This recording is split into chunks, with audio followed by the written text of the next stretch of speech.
حلیمہ سعدیہ اس کے نزدیک سے گزری تو نجومی کی نظر حضور نبی اکرم صلی اللہ علیہ وآلہ وسلم پر پڑی۔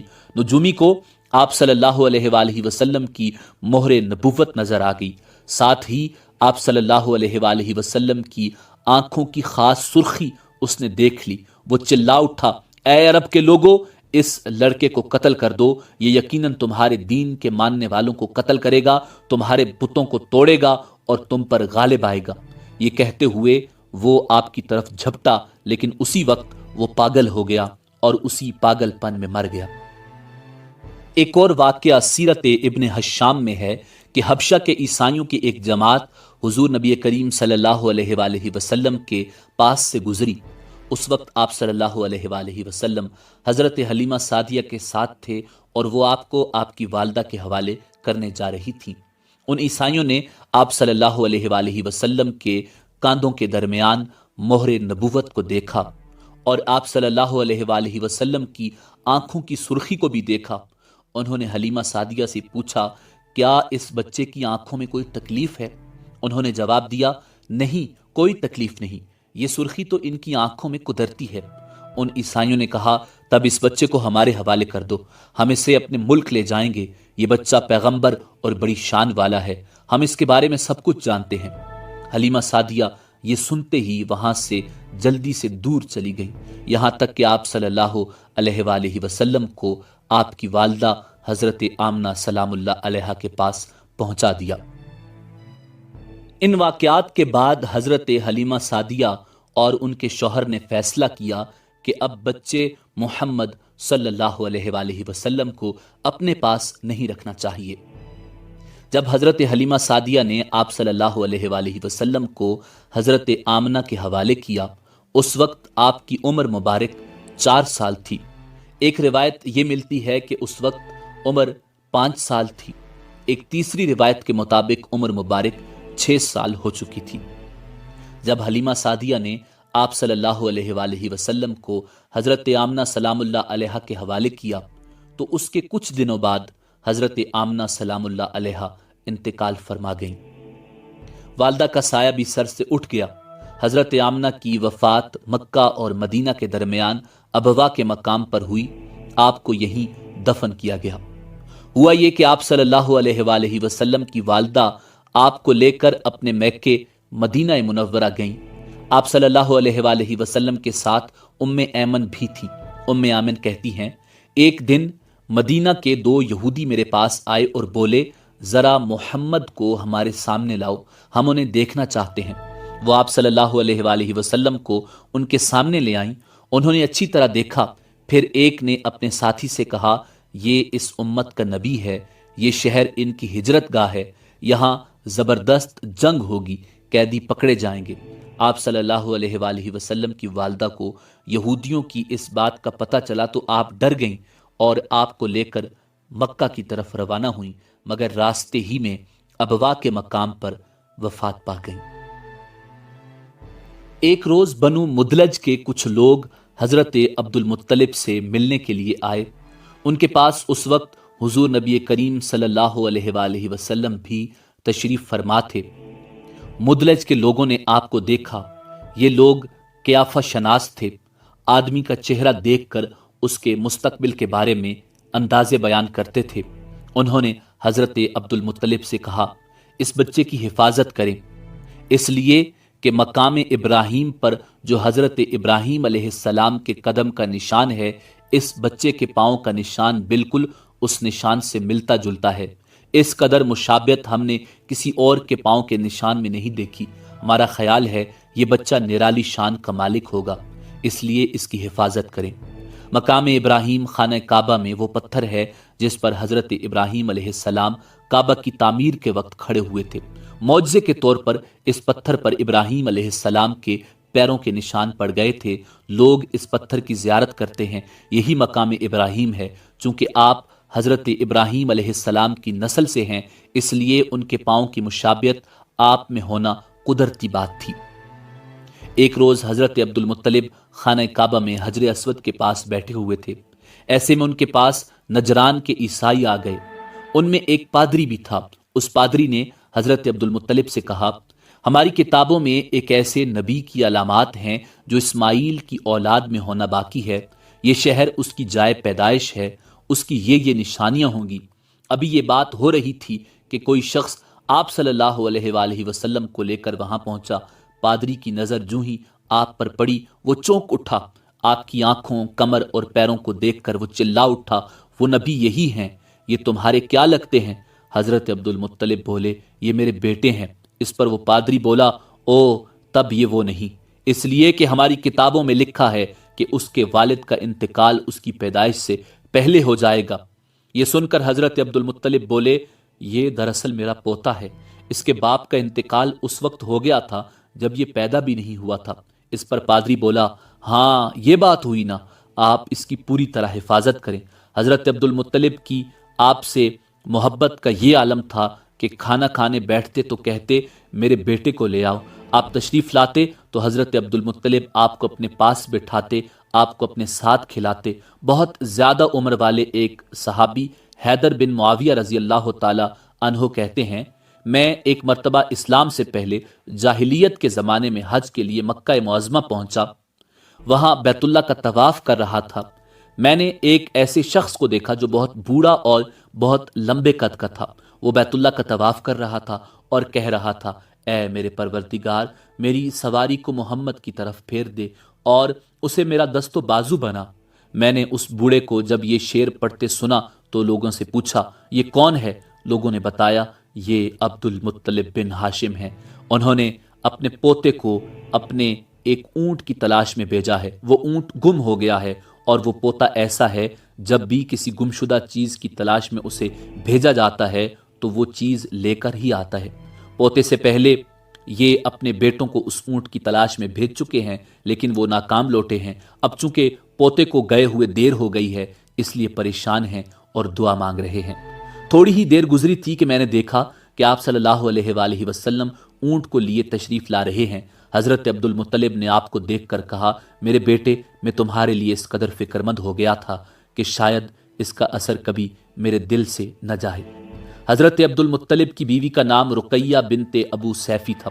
وہ کہتی ہیں، قریش کئی سال سے سخت قحط سالی کا شکار تھے، بارشیں بالکل بند تھیں، سب لوگ پریشان تھے۔ اسی زمانے میں نے ایک خواب دیکھا، کوئی شخص خواب میں کہہ رہا تھا، اے قریش کے لوگوں، تم میں ایک نبی ظاہر ہونے والا ہے، اس کے ظہور کا وقت آ گیا ہے، اس کے ذریعے تمہیں زندگی ملے گی، یعنی خوب بارشیں ہوں گی، سرسبزی اور شادابی ہوگی۔ تم اپنے لوگوں میں سے ایک ایسا شخص تلاش کرو جو لمبے قد کا ہو، گورے رنگ کا ہو، اس کی پلکیں گھنی ہوں، بھوئیں اور ابرو ملے ہوئے ہوں۔ وہ شخص اپنی تمام اولاد کے ساتھ نکلے اور تم میں سے ہر خاندان کا ایک آدمی نکلے، سب پاک صاف ہوں اور خوشبو لگائیں۔ وہ حجر اسود کو بوسہ دیں، پھر سب جبل ابو قیس پر چڑھ جائیں، پھر وہ شخص جس کا حلیہ بتایا گیا ہے آگے بڑھے اور بارش کی دعا مانگے، اور تم سب آمین کہو تو بارش ہو جائے گی۔ صبح ہوئی تو رقیہ نے اپنا یہ خواب قریش سے بیان کیا۔ انہوں نے ان نشانیوں کو تلاش کیا تو سب کی سب نشانیاں انہیں عبد المطلب میں مل گئیں۔ سب ان کے پاس جمع ہوئے، ہر خاندان سے ایک ایک آدمی آیا، ان سب نے شرائط پوری کی۔ اس کے بعد سب ابو قیس پہاڑ پر چڑھ گئے۔ ان میں نبی کریم صلی اللہ علیہ وآلہ وسلم تھے، آپ اس وقت 9 مرد تھے۔ پھر حضرت عبد المطلب آگے بڑھے اور انہوں نے یوں دعا کی، اے اللہ، یہ سب تیرے غلام ہیں، تیرے غلاموں کی اولاد ہیں، تیری باندیاں ہیں اور تیری باندیوں کی اولاد ہیں۔ ہم پر جو برا وقت آ پڑا ہے تو دیکھ رہا ہے، ہم مسلسل قحط سالی کا شکار ہیں۔ اب اونٹ، گائیں، گھوڑے، خچر اور گدھے سب کچھ ختم ہو چکے ہیں اور جانوروں پر بن آئی ہے، اس لیے ہماری یہ خشک سالی ختم فرما دے، ہمیں زندگی اور سرسبزی اور شادابی عطا فرما۔ ابھی یہ دعا مانگ ہی رہے تھے کہ بارش شروع ہو گئی، وادیاں پانی سے بھر گئیں، لیکن اس بارش میں ایک عجیب بات ہوئی، اور وہ عجیب بات یہ تھی کہ قریش کو یہ سیرابی ضرور حاصل ہوئی، مگر یہ بارش قبیلہ قیس اور قبیلہ مضر کے قریبی بستیوں میں بالکل نہ ہوئی۔ اب لوگ بہت حیران ہو گئے، یہ کیا بات ہوئی؟ ایک قبیلے پر بارش اور آس پاس کے سب قبیلے بارش سے محروم۔ تمام قبیلوں کے سردار جمع ہوئے، اس سلسلے میں بات چیت شروع ہوئی۔ ایک سردار نے کہا، ہم زبردست قحط اور خشک سالی کا شکار ہیں، جبکہ قریش کو اللہ تعالیٰ نے بارش عطا کی ہے اور یہ عبد المطلب کی وجہ سے ہوا ہے، اس لیے ہم سب ان کے پاس چلتے ہیں، اگر وہ ہمارے لیے دعا کر دیں تو شاید اللہ ہمیں بھی بارش دے دے۔ یہ مشورہ سب کو پسند آیا، چنانچہ یہ لوگ مکہ معظمہ میں آئے اور حضرت عبد المطلب سے ملے، انہیں سلام کیا، پھر ان سے کہا، اے عبد المطلب، ہم کئی سال سے خشک سالی کا شکار ہیں، ہمیں آپ کی برکت کے بارے میں معلوم ہوا ہے، اس لیے مہربانی فرما کر آپ ہمارے لیے بھی دعا کریں، اس لیے کہ اللہ نے آپ کی دعا سے قریش کو بارش عطا کی ہے۔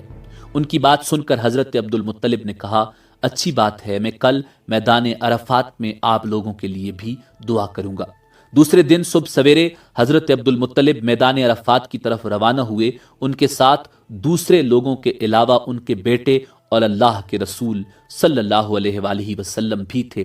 عرفات کے میدان میں حضرت عبد المطلب کے لیے ایک کرسی بچھائی گئی، وہ اس پر بیٹھ گئے، نبی کریم صلی اللہ علیہ وآلہ وسلم کو انہوں نے گود میں بٹھا لیا، پھر انہوں نے ہاتھ اٹھا کر یوں دعا کی، اے اللہ، چمکنے والی بجلی کے پروردگار اور کڑکنے والی گرج کے مالک، پالنے والوں کے پالنے والے اور مشکلات کو آسان کرنے والے، یہ قبیلہ قیس اور قبیلہ مضر کے لوگ ہیں، یہ بہت پریشان ہیں، ان کی کمریں جھک گئی ہیں، یہ تجھ سے اپنی لاچاری اور بے کسی کی فریاد کرتے ہیں اور جان و مال کی بربادی کی شکایت کرتے ہیں، بس اے اللہ ان کے لیے خوب برسنے والے بادل بھیج اور آسمان سے ان کے لیے رحمت عطا فرما، تاکہ ان کی زمینیں سرسبز ہو جائیں اور ان کی تکالیف دور ہو جائیں۔ عبد المطلب ابھی یہ دعا کر ہی رہے تھے کہ ایک سیاہ بادل اٹھا، عبد المطلب کی طرف آیا اور اس کے بعد اس کا رخ قبیلہ قیس اور بنو مضر کی بستیوں کی طرف ہو گیا۔ یہ دیکھ کر عبد المطلب نے کہا، اے گروہ قریش اور مضر، جاؤ، تمہیں سیرابی حاصل ہوگی۔ چنانچہ یہ لوگ جب اپنی بستیوں میں پہنچے تو وہاں بارش شروع ہو چکی تھی۔ ناظرین، حضور نبی کریم صلی اللہ علیہ وآلہ وسلم 7 سال کے ہو چکے تھے کہ آپ کی آنکھیں دکھنے کو آ گئیں۔ مکہ میں آنکھوں کا علاج کرایا گیا لیکن افاقہ نہ ہوا۔ حضرت عبد المطلب سے کسی نے کہا، عکاظ کے بازار میں ایک راہب رہتا ہے، وہ آنکھوں کی تکالیف کا علاج کرتا ہے۔ حضرت عبد المطلب نبی کریم صلی اللہ علیہ وآلہ وسلم کو اس کے پاس لے گئے۔ اس کی عبادت گاہ کا دروازہ بند تھا، انہوں نے اسے آواز دی، راہب نے کوئی جواب نہ دیا۔ اچانک عبادت گاہ میں شدید زلزلہ آیا، راہب ڈر گیا کہ کہیں عبادت خانہ اس کے اوپر نہ گر پڑے، اس لیے فوراً باہر نکل آیا۔ اب اس نے جب حضور نبی کریم صلی اللہ علیہ وآلہ وسلم کو دیکھا تو چونک اٹھا، اس نے کہا، اے عبد المطلب، یہ لڑکا اس امت کا نبی ہے، اگر میں باہر نہ نکل آتا تو یہ عبادت گاہ ضرور مجھ پر گر پڑتی، اس لڑکے کو فوراً واپس لے جاؤ اور اس کی حفاظت کرو، کہیں یہودیوں یا عیسائیوں میں سے اسے کوئی قتل نہ کر دے۔ پھر اس نے کہا، اور رہی بات ان کی آنکھوں کی، تو آنکھوں کی دعا تو خود ان کے پاس موجود ہے۔ حضرت عبد المطلب یہ سن کر حیران ہوئے اور بولے، ان کے اپنے پاس ہے؟ میں سمجھا نہیں۔ تو راہب کہنے لگا، ان کا لعاب دہن ان کی آنکھوں میں لگائیں۔ ایسا ہی کیا گیا، آنکھیں فوراً ٹھیک ہو گئیں۔ ناظرین، پرانی آسمانی کتابوں میں حضور نبی رحمت صلی اللہ علیہ وآلہ وسلم کی بہت سی نشانیاں موجود تھیں جن کی تفصیل انتہائی دلچسپ ہے۔ یمن میں ایک قبیلہ حمیر تھا، وہاں ایک شخص سیف بن یزن تھا، وہ سیف حمیری کہلاتا تھا۔ کسی زمانے میں اس کے باپ دادا یمن پر حکومت کرتے تھے، لیکن پھر حبشیوں نے یمن پر حملہ کیا اور یمن پر قبضہ کر لیا، وہاں حبشیوں کی حکومت ہو گئی۔ 70 سال تک یمن حبشیوں کے قبضے میں رہا۔ جب یہ سیف بڑا ہوا تو اس کے اندر اپنے باپ دادا کا ملک آزاد کروانے کی امنگ پیدا ہوئی۔ اس نے ایک فوج تیار کی، اس فوج کے ذریعے حبشیوں پر حملہ کیا اور انہیں یمن سے بھگا دیا۔ اس طرح سیف باپ دادا کے ملک کو آزاد کرانے میں کامیاب ہو گیا، وہاں کا بادشاہ بن گیا۔ یہ یمن عرب کا علاقہ تھا۔ جب اس پر حبشیوں نے قبضہ کیا تھا تو عربوں کو بہت افسوس ہوا۔ 70 سال بعد جب یمن کے لوگوں نے حبشیوں کو باہر کیا تو عربوں کو بہت خوشی ہوئی۔ ان کی خوشی کی ایک وجہ تو یہ تھی کہ انہی حبشیوں نے ابرہہ کے ساتھ مکہ پر چڑھائی کی تھی۔ چاروں طرف سے عربوں کے وفد سیف کو مبارکباد دینے کے لیے آنے لگے۔ قریش کا بھی ایک وفد مبارک دینے کے لیے گیا۔ اس وفد کے سردار حضرت عبد المطلب تھے۔ یہ وفد جب یمن پہنچا تو سیف اپنے محل میں تھا۔